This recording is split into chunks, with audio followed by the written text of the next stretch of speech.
Yo, what's going on, guys? It's your boy Otaku, having coming at you with a full review of Season 1, maybe the only season of Phantasy Star Online 2.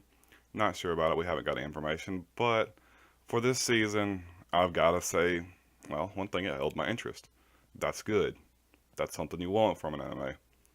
Matter of fact, if you watch Bakuman, that's the only thing you need from an anime or a manga to make it succeed. It's just that it has to be interesting. Now, the first couple episodes were kind of bland. They kind of just like introduced everybody. But then you had to start worrying about the Darker invasion, how it was all going to play out. Apparently, Darkers were invading through the PlayStation Vita, where these guys had been playing PSO2 and either left themselves open in a field or either they died within a field, allowing access to their PlayStation 2 by the Darkers. And the whole time, the Darkers are trying to invade Earth. In order to invade Earth, they have to summon the Dark Falls in order to successfully evade it anyway. The Dark Falls is the last and final boss. He has a minion that lives under like some sort of pyramid or something, but his minion's also fairly strong.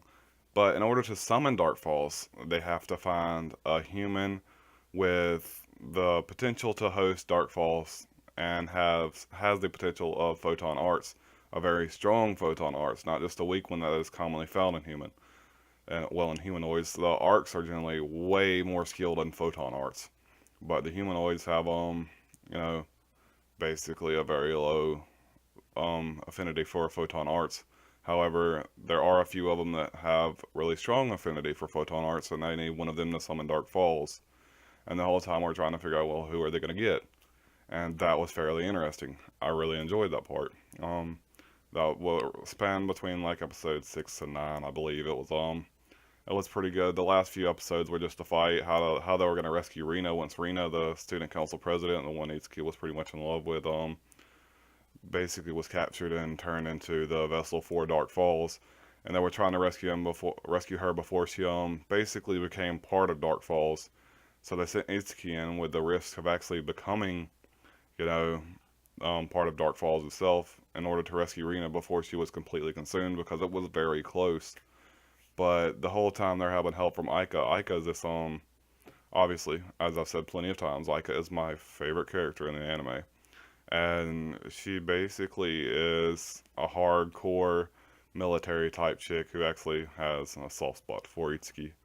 And the whole time she's basically acting as if she's on a military mission instead of doing what she's supposed to do. She's supposed to go into the human world, blend in, protect them if any darkers invade, and also keep an eye on Itsuki because Itsuki's has photon arts potential that's above many other humans, and she wants to basically make him awake so that he can help defend against the Earth invasion. We wind up seeing a couple of people awaken. I actually expected Koda awakening. That's Itsuki's best friend, but he never wound up awakening. We only got Rina Senpai, and we also had Itsuki obviously awaken. That's all we got out of this season, which was pretty much a letdown because I thought it would have been really cool to see Koda awaken.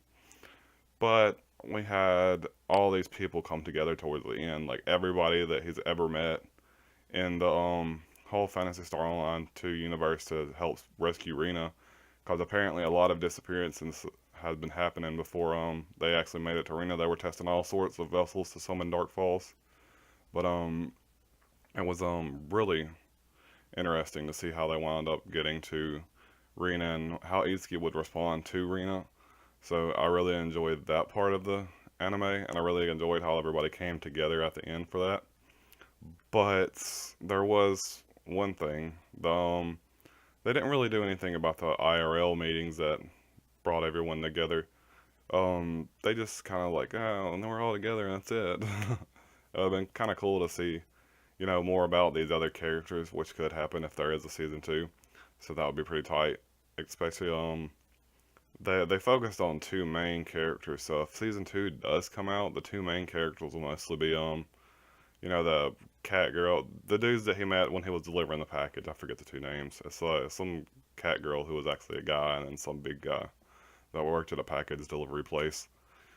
But those are what I'm thinking is gonna be relevant in the next series, or more than relevant. Them and Kota. I'm assuming that if it continues, Kota will definitely awaken, which is something I'm really interested in seeing. So yeah, there's that. Overall, this anime though, it's about an 8 out of 10. I really enjoyed it. But that's all, guys. Peace.